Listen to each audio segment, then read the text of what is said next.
غير بجوج ديال البيضات حضرت اكثر من 20 حبه من الوافل بالشوكولات اللي كيجي لذيذ بزاف، كيجي مقرمش، كيعجب الصغير والكبير. ما نطولش عليكم، غنخليكم تشوفوا معايا المكونات وطريقه التحضير. ولكن قبل ما كرهت البنات كلكم تحطوا لي التعليقات ديالكم، الراي ديالكم في الوصفات اللي كنشارك معكم، وكذلك الاقتراحات ديالكم. وما كرهتش كذلك ديروا لي لايك للفيديو وتبارطاجيوه علاش لا. وشكرا لكم بزاف على التفاعلات ديالكم اللي يخطيكم. غنخليكم دابا تشوفوا معايا الفيديو فرجه ممتعه.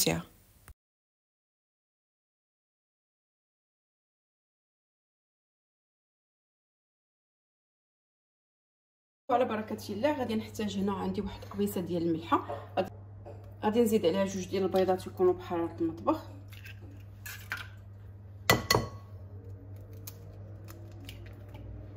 غادي نزيد 4 معالق كبار ديال السكر سنيده،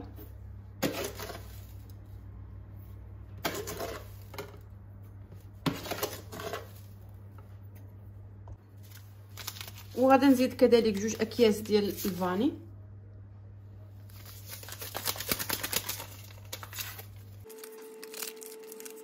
غادي نطرب هاد المكونات مزيان مع بعضياتهم.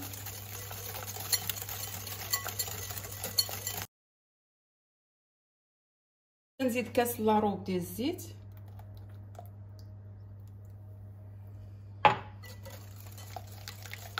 غادي نزيد جوج كيسان ونص ديال الحليب،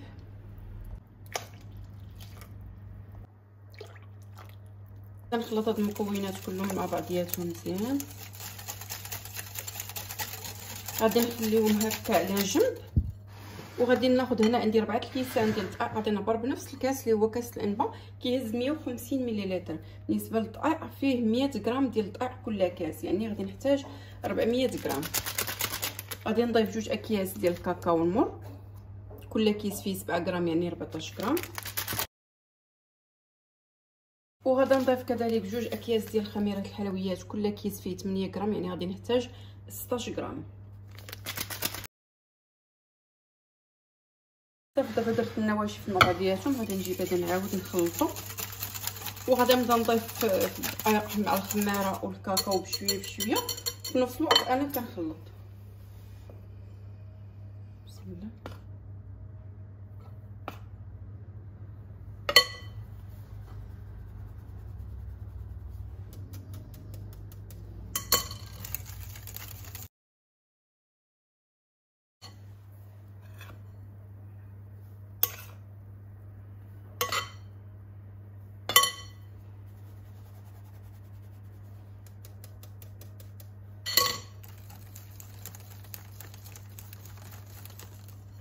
هما البنات انا دابا غادي نستمر بنفس الطريقه حتى نكمل الكميه اللي عندي كامله. بالنسبه لهاد الكميه راه كتخرج واحد الكميه اللي كثيره ديال الوافل.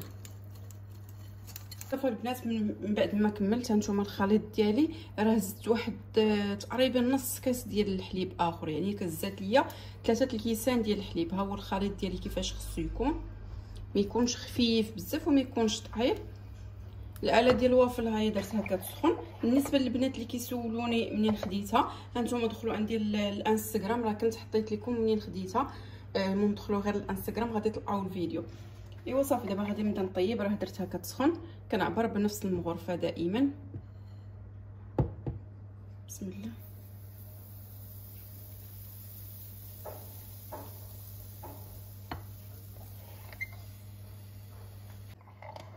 صافي البنات راه تحمرات طابت،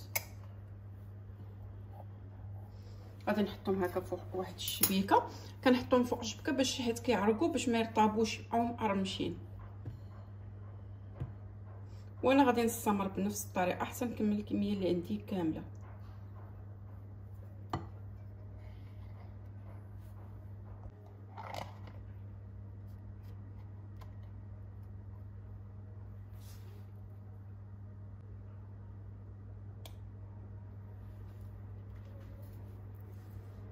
صافي البنات كيف كتشوفوا معايا انا غادي نستمر بنفس الطريقه، نكمل الكميه اللي عندي كامله، عاد نرجع معكم ان شاء الله باش نوريكم الشكل النهائي ديالها اولا التزيين النهائي ان شاء الله.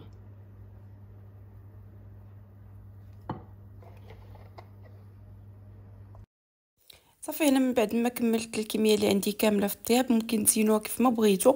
ممكن ديروا عليها غير شويه العسل، ممكن ديروا عليها شويه الشوكولات اللي كيبغيو وليداتكم. بالنسبه لي انا درت شويه ديال البنان مع اللوز ايفيلي، وكذلك درت شويه ديال الكركاع وصافي، وزينتهم بالشوكولاته. هذا هو الشكل الاخير ديالهم. وصافي غادي نسد معكم الفيديو حتى نطلعوا ان شاء الله فيديو جديد وصفات جداد باذن الله.